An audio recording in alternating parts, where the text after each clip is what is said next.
বাংলাদেশ দল টানা সেমিফাইনাল এবং ফাইনালে সুপার ওভারে ম্যাচ নিয়ে গেল। সুপার ওভারের সুপার বাংলাদেশকে আমরা সেমিফাইনালে ভারতের বিপক্ষে দেখলেও শেষ পর্যন্ত ফাইনালে গিয়ে পাকিস্তানের বিপক্ষে পারল না। এই যে বাংলাদেশ পারল না, এই যে বাংলাদেশ ব্যর্থ হলো, শেষে গিয়ে তীরে গিয়ে তরি ডুবে গেল, এর জন্য আপনি কাকে রেসপন্সিবল করবেন? ইয়াসির চৌধুরী রাব্বি? আপনি কাকে রেসপন্সিবল করবেন? মাহিদুল ইসলাম অঙ্কন? আপনি সোহান, যিনি 16 বলে 26 করার পর ওই সময়টা আউট না হয়ে গেলে বাংলাদেশের 31 রানে যে 7টা উইকেট পড়ে গেল তাকে? নাকি আপনি রেসপন্সিবল করবেন জিসান আলমকে? বাংলাদেশ যে এই ম্যাচটা হেরে গেল, এই ম্যাচে বাংলাদেশের হারার জন্য এবং বাংলাদেশকে হারানোর জন্য আবারও বলছি, জিসান আলম যেন সংকল্প করে মাঠে নেমেছিলেন। একজন বাংলাদেশি হিসেবে, একজন বাংলাদেশি ক্রিকেটার সম্পর্কে এই কথাটা যখন আমি বলছি, তখন কতটা কষ্ট নিয়ে, দুঃখ নিয়ে এই কন্টেন্ট করতে গিয়ে এই কথাগুলো বলতে হচ্ছে সেটা আমার ব্যাখ্যা আপনার স্পষ্ট হয়ে যাবে। যখন বাংলাদেশ ব্যাট করতে নামলো সুপার ওভারে, বাংলাদেশের 96 রানে মূল ওভারে যখন খেলা হচ্ছিল, 9 উইকেট চলে যাবার পর সেই ম্যাচটা শেষ পর্যন্ত সুপার ওভারে গেল শেষের জুটিতে, 10ম উইকেট জুটিতে রিপন মন্ডল আর সাকলাইনের অসাধারণ কামব্যাকের কারণে, অসাধারণ পার্টনারশিপের কারণে। যেই ম্যাচ বাংলাদেশ হেরে গেছিল বলে অনেকে স্ক্রিপ্ট লেখা শুরু করে দিয়েছিল, সেই ম্যাচ অবিশ্বাস্যভাবে সুপার ওভারে নিয়ে গেলেন এই দুই ব্যাটার, 10 আর 11। সেই ম্যাচটা নষ্ট করলেন মূল ম্যাচের মতো করেই আরো একবার জিসান আলম। বাংলাদেশের রান তখন 6, 2 বলের খেলা হয়েছে। প্রথম বলে একটা সিঙ্গেল, পরের বলে সাকলাইন আউট হয়ে গেছেন, করেন্ট বল। এবং যে থার্ড বলটা করতে এলেন বোলার, যেহেতু সাকলাইন আউট হয়ে গেছেন, ব্যাটার হিসেবে নেমেছেন তখন জিসান আলম। তার মানে জিসানের হাতে রয়েছে আরো 4টা বল।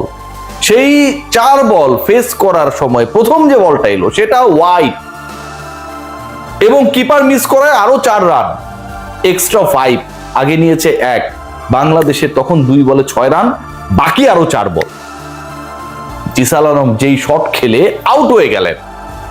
কি করতে চাইলেন? কেন করলেন? কেন 4 বল বাকি থাকতেই তাকে সেই হিটটা নিতে হবে? নট লাইক যে বাংলাদেশের প্রথম 2 বলে কোনো রান হয় নাই, তৃতীয় বল আপনি ফেস করছেন, আপনাকে রান করতে হবে, এরপরে কোনো কিছু করার সুযোগ থাকবে না, এরকম কোনো প্রেশার নেই। বরং 2 বলে 6 রান, আপনি আউট হয়ে গেলেই বাংলাদেশের আর কোনো আশা থাকবে না, বাংলাদেশের ইনিংসটা ওখানটাই শেষ হয়ে যাবে, দ্য এন্ড হয়ে যাবে।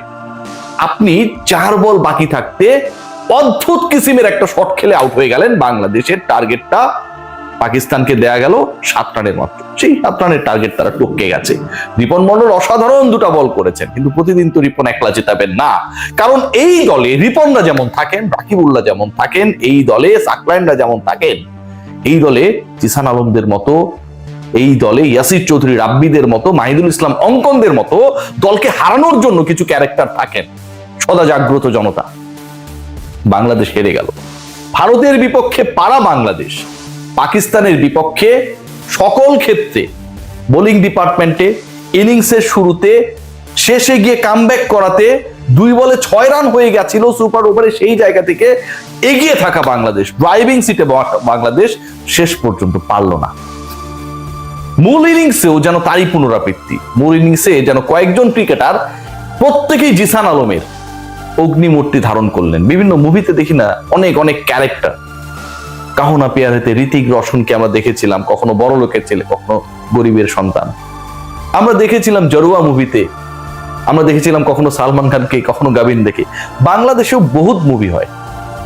আয়নাবাজিতে আমরা দেখি না যে কার জেল কে খাটে। বাংলাদেশি ক্রিকেটাররা সবাই যেন জিসান আলম হবার চেষ্টা করলেন যখন বাংলাদেশ ওই 126-এর টার্গেটটা চেজ করার জন্য নামলো। 120 বলে 126, যত কঠিন সিচুয়েশন হোক না কেন ওয়াইড কেটেবল। এবং আপনার কাছে যদি মনে হয় যেটা অনেক দুরূহ টার্গেট, তাহলে একবার খেয়াল করে দেখুন, শেষ উইকেট পার্টনারশিপে 96-তে 9 উইকেট চলে যাবার পর 2 জন খাঁটি বোলার বাংলাদেশের রানটাকে 125 পর্যন্ত নিয়ে গেছে। অথচ সেই কাজটা অন্যরা করতে পারলো না, আকবর আইলা করতে পারলো না, হাবিবুর রহমান সোহানরা করতে পারেন নাই আমার প্রিয়, আমার অতি প্রিয় ইয়াসির চৌধুরী রাব্বি। 48 রানে বাংলাদেশের 4 উইকেট নেই, আগের ওভারে ক্যাপ্টেন আকবর আলী আউট হয়ে গেছেন। বাংলাদেশের জয়ের জন্য যে রান দরকার, বলের সংখ্যাও সমান সংখ্যক। আপনি কি করবেন? আপনার যদি মগজ মানে ব্রেইন যদি জায়গা মতো থাকে, আপনি উইকেটে টিকে থাকার চেষ্টা করবেন, কারণ আপনার 4টা উইকেট নাই। আপনার অনেক বেশি পিটিয়ে রান করতে হবে সেই তারা নেই। 4 উইকেট যেহেতু নেই, আপনার ভ্যালু রয়েছে, আপনার উইকেটের ভ্যালু রয়েছে to stay in the crease. আর আপনার যদি প্রপারলি ব্রেইনটা জায়গা মতো না থাকে, অথবা আপনার মাথায় যদি অন্য কিছু ঘোরে, ক্রিকেট ছাড়া অন্য কিছু, আপনি ক্রিকেট খেলতে নেমেছেন কিন্তু আপনার অনেক চিন্তা ভাবনা, ক্রিকেটটা শুধু মাথার মধ্যে নেই, তাহলে আপনি কে? তাহলে আপনি কি করবেন? Then you are Yasir Chowdhury Rabbi. Down the উইকেটে তিনি গেলেন। যখন বাংলাদেশের ছক্কার দরকার হয় তিনি 4 মারেন, যখন সিঙ্গেল রান প্রয়োজন হয় জয়ের জন্য তখন তিনি ছক্কা মারার চেষ্টা করেন, যখন টিকে থাকার দরকার হয় তখন তিনি ডাউন দ্য উইকেটে চলে যান। আজকে সেই কাজটা তিনি করলেন, এবং তার মারা বল সবসময় আপনারা শিওর থাকবেন। কোনো প্রেডিকশনের দরকার নেই, অনেকে বাজি ধরে না, তাদের জন্য অনেক সহজ।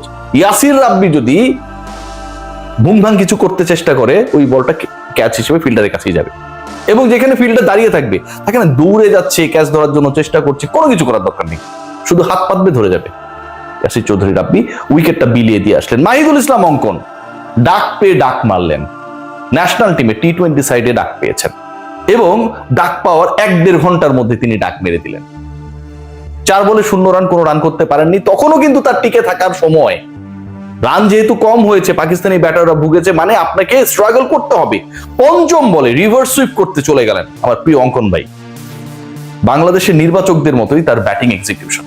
কাজী আশরাফ হোসেন লিপু অঙ্কনকে নিয়েছে হচ্ছে ওই বিপিএল, গত বিপিএল একাদশ বিপিএল ভালো করেছিলেন খুলনার হয়ে, যে কারণে তাকে গত 1 বছরে আবার লিপু ভাইয়ের মাথার মধ্যে ছিল না। বিপিএল এসেছে, লিপু ভাইয়ের মাথায় ঠিক করেছে কে ভালো করেছিল, কে ভালো করেছে, অঙ্কন ভালো করেছে, ওরে টিমে নেয়।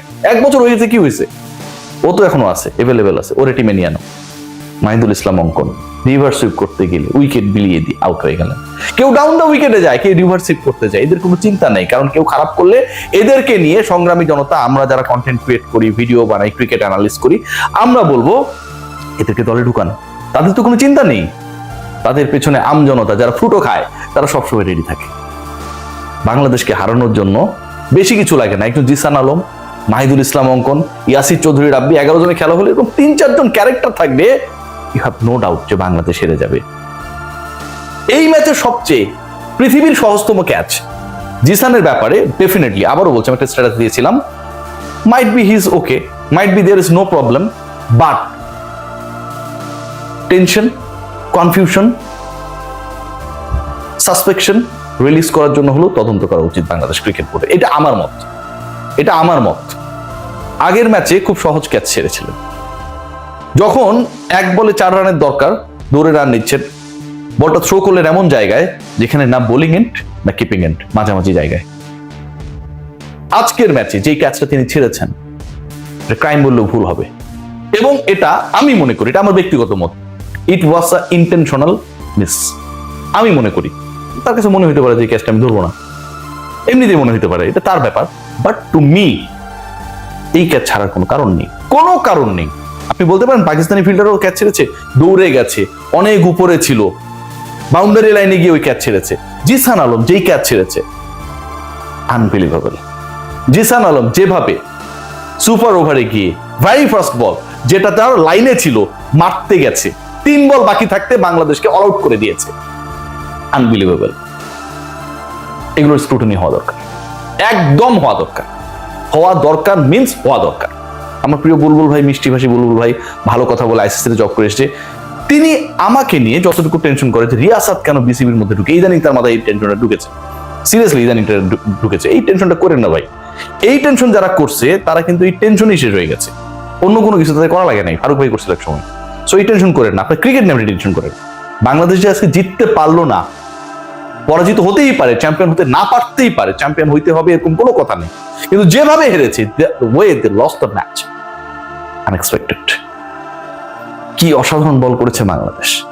শেষ ওভারটার কথা বলুন, শেষ ওভারে আগের ওভারটার কথা বলুন, রিপন মন্ডল 19তম ওভারে 6 বলে 3 উইকেট নিয়ে নিলেন, 2টা বোল্ড, একটা এলবিডব্লিউ, হ্যাট্রিকের সম্ভাবনা জাগিয়েছিলেন, শেষ পর্যন্ত সেটা হয়নি। কিন্তু রিপন মন্ডল পুরো আসর জুড়ে যেভাবে খেলেছেন, এবং শেষ পর্যন্ত অন্য ব্যাটাররা যখন ফেল করেছেন, পুরো আসরের সেরা বোলার, 11 উইকেট নেওয়া রিপন মন্ডল বাংলাদেশকে ফাইট ব্যাক করিয়েছে লাস্ট উইকেট পার্টনারশিপে। রাকিবুল যেভাবে খেলেছেন, যেভাবে ব্যাট চালিয়েছেন, যেভাবে বাংলাদেশের স্বপ্নটাকে মেহরবের সাথে 37 রানে পার্টনারশিপে 53 রানে 9 উইকেট চলে যাওয়ার পরেও, 7 উইকেট চলে যাওয়ার পরেও ইনফ্যাক্ট বাঁচিয়ে রেখেছিলেন। আনবিলিভেবল। মেহরব যেভাবে চেষ্টা করেছেন, আনবিলিভেবল। প্রত্যেকটা বোলার সাকলাইন থেকে শুরু করে রাকিবুল কিংবা রিপন মন্ডল যেভাবে ডেলিভার করেছেন, আনবিলিভেবল। আর বাংলাদেশ যেভাবে হেরেছে, যেভাবে জিসানরা হারিয়েছে বাংলাদেশকে, ইয়াসির চৌধুরী রাব্বিরা যে ভাব নিয়ে মাঠের মধ্যে নামেন, না জানি কি ওরে বাবা, খেলতে গিয়ে যে কামটা করেন, এটাও আনবিলিভেবল। ব্যাট নেট, ঘুমান।